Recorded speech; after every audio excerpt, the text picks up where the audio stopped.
Hi, welcome to Julius Bar, and today I'm gonna tell you which bottles to buy first.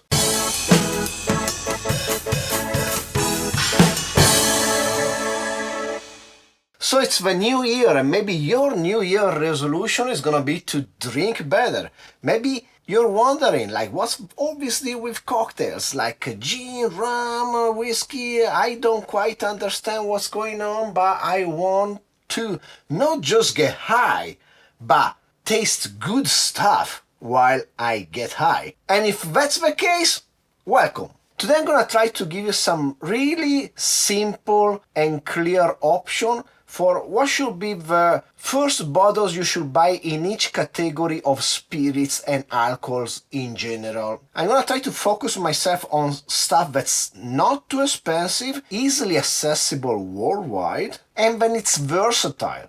So that you don't need to buy 10 bottles to make 10 different cocktails that require rum, but something that can work through various cocktails, at least at the beginning, until you expand your knowledge and then you maybe want to expand your bar. So without further ado, let's get down to the suggestions. By the way, in this video I'm not gonna discuss any liqueur or alcoholic spirit that has only one answer. For example, if your recipe says you need Galliano l'Autentico, you gotta get Galliano l'Autentico because that's the only choice. So I'm gonna discuss only things that have different options available. And the first thing you should have in your own bar is a good dry gin. Now, for me, a good, versatile, globally available gin is this, the Botanist. Because it's a dry gin, but it's not as classic as the Tanqueray. Some people might tell you that a London dry gin like the Tanqueray is better. And it might be in certain contexts, but if you only have to have one to start with, the Botanist is easier to approach and it works better in more recipes. So that would be my suggestion on a global level. Of course, in your own country, in your market, you might have other options. For example, here in Japan, I use as my base gin either one of these Blue Rabbit or this Steel Pierce 2. But because they're not globally available, well, next we should talk about whiskey. And when you talk about whiskey in the cocktail world, most of the time you're gonna talk about bourbon. Bourbon is more common in cocktails than other kind of whiskey. And as bourbon goes, the better balance between price and quality and availability, I think it's Maker's Mark. You find it all around the world. It's reasonably priced. Is 45% ABV, that's sweet spot right in the middle between 40 and 50 that works with most cocktail, and that's exactly what this Maker's Mark does. It works great in most cocktail, like a Swiss Army knife of a bourbon. There are many other good brands around. For example, Old Grandad is one of my favorites, but if I only have to give you one global choice, it would be Maker's Mark. As for rye whiskey, the answer is only one in the bartender world, and it's Rittenhouse Bottling Bond. This 50% ABV rye has become the standard, first because it's widely available, the price is right again, it is rye-ish, but not too much. It doesn't have too much pine notes that might skew the cocktail in a certain way that you don't want to. So that's why it's been the favorite of bartenders for a long time.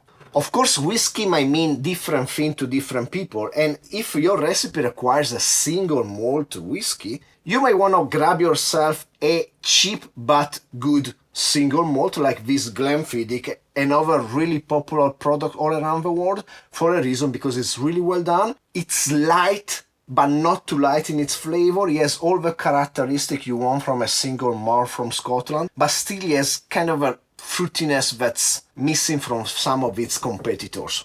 And if your recipe requires an Irish whiskey, you cannot go wrong with either the Green Spot or the Redbreast. These are really excellent whiskey. They are great even to drink on their own. The Green Spot more fruity, the Redbreast more creamy and cookie. Either one of these whiskeys is gonna really elevate a cocktail that requires an Irish whiskey. Then let's go on with rum. Rum is a really big category. Many rum from different countries taste so different from each others. Still, if I have to suggest only one, I suggest the Plantation 3 Stars. It's an all-around good rum. It's cheap, it's 41% ABV. It has this Caribbean flavor, but they are not overpowering. It's a really good blended rum that's gonna work fine for most cocktails. If you can get 2 bottles instead of one, I suggest you get these 2 instead. The Plantation Xaymaca, which is a Jamaican pot still rum, 43% with no added sugar. This is really excellent for cocktail. It tastes great and also the price is right. Being pot still has a bit more deeper flavor that are excellent in some context, but to complement it I will get a Diplomatico Planas. This Diplomatico Planas is smooth. It's clear, that might help in some cocktail, but it's aged, so it has a bit of a trick up its sleeves. It's 47% and it's just a great rum to have in your cabinet if you're a cocktail enthusiast, because this is gonna make the difference in so many cocktails. As for tequila, a common answer nowadays is Espolón. It became really popular because it's good, it's widely available. It has a bit more complexity to standard tequila we had back 20-30 years ago, and it's overall a good product. With that said, I wouldn't discount the Kirkland brand sold at Costco. It provides great deal and the products are good, and definitely if you want an añejo tequila, which has been aged or reposado, you're gonna get a lot of value for your money. As for cognac, Hennessy and Remy Martin are the 2 most popular brands, and these 2, the Hennessy VS and the Remy Martin the Soap, are the 2 more reasonably priced products they have. They are really different. They are both good in their own way. If you can get both, because cocktails done with one or the other may be completely different. If you can only get one, get the one that's cheaper in your region. If you don't want to get something from a major multinational corporation, why don't you get something like this, Cognac Park Carte Blanche. Very special. It costs about the same amount of money, it's still different and it's still good. As usual, there are many more options out there, but I found this to be the more readily available worldwide. Let's talk about vodka for a second. I really seldom use vodka in my bar, but I do keep a bottle at all time, mostly for cooking, but sometimes to make a vesper. And the best vodka available in your country for the price is probably be made by a local producer. Like this Suntory I use here in Japan, it's their medium priced vodka. It's not the cheapest, it's not their fancy premium vodka either. Those I think they're a bit of a rip-off, because you're not gonna be able to taste the difference once they are in a cocktail, and maybe not even when they are not in the cocktail. Anyway, a medium priced vodka will go a long way. Probably the most commonly available and good vodka in the world will be the Stolichnaya or Stoli. Don't worry, it's not made in Russia anymore. Otherwise you will have to experiment with some local brands, but as I said, the market is local and changes from country to country. Any good bar should have at least a dry vermouth and a sweet vermouth. I personally use Carpano. My choice for dry vermouth, it might be a bit unconventional.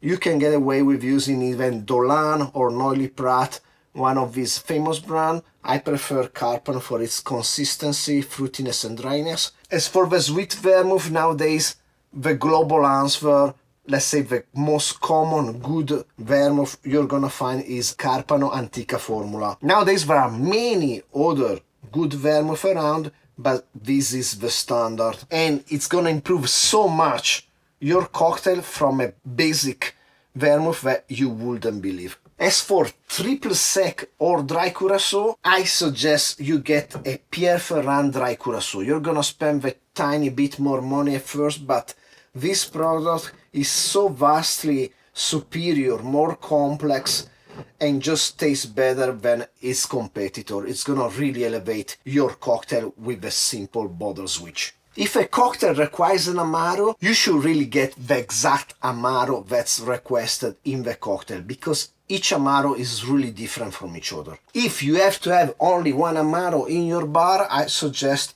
Averna, because it's the most standard. It has a bitter orange flavor, fairly sweet, 30% ABV. It is the most popular Amaro in Italy. As I said, it's average. It's gonna work in most contexts. One exception is if the cocktail requires a Fernet.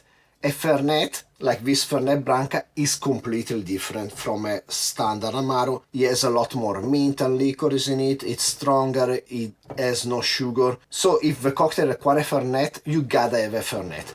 Many recipes, because it was really popular in the last 20 years in US, require an Amaro Nonino. Amaro Nonino, it's a lighter version of Amaro. You might get away with using the Verna, but not really. Again, if you can get the exact Amaro requested in the recipe, is better. As for coffee liqueur, I suggest Caffè Borghetti if you can get your hands on it.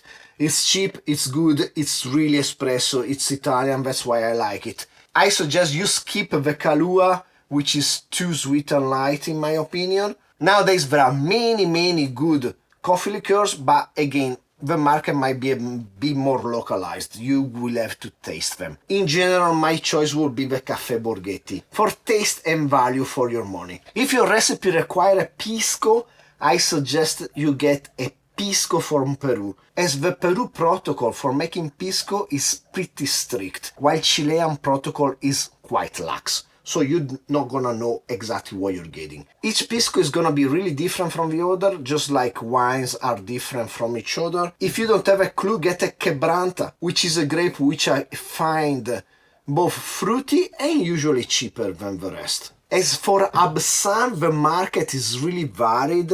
Sometimes some great Absinthe are difficult to get your hands on. One that's pretty much available worldwide is this Lafay, and I suggest specifically Lafay Absinthe Superior, which comes at 68%. It's clear and it's just a really great product that's available worldwide most of the time, I think. In this case, I have a suggestion what not to get. Don't get this Pernod. It's weird. It ruins some of my cocktail. Just don't do it. If your recipe requires anything sherry related, I suggest first of all getting the type of sherry right. If it's a Fino, you should get a Fino. If it's an Amontillado, you should get Amontillado. At least getting as close as possible in the genre of sherry. And then if you don't know any better, get a Lustau.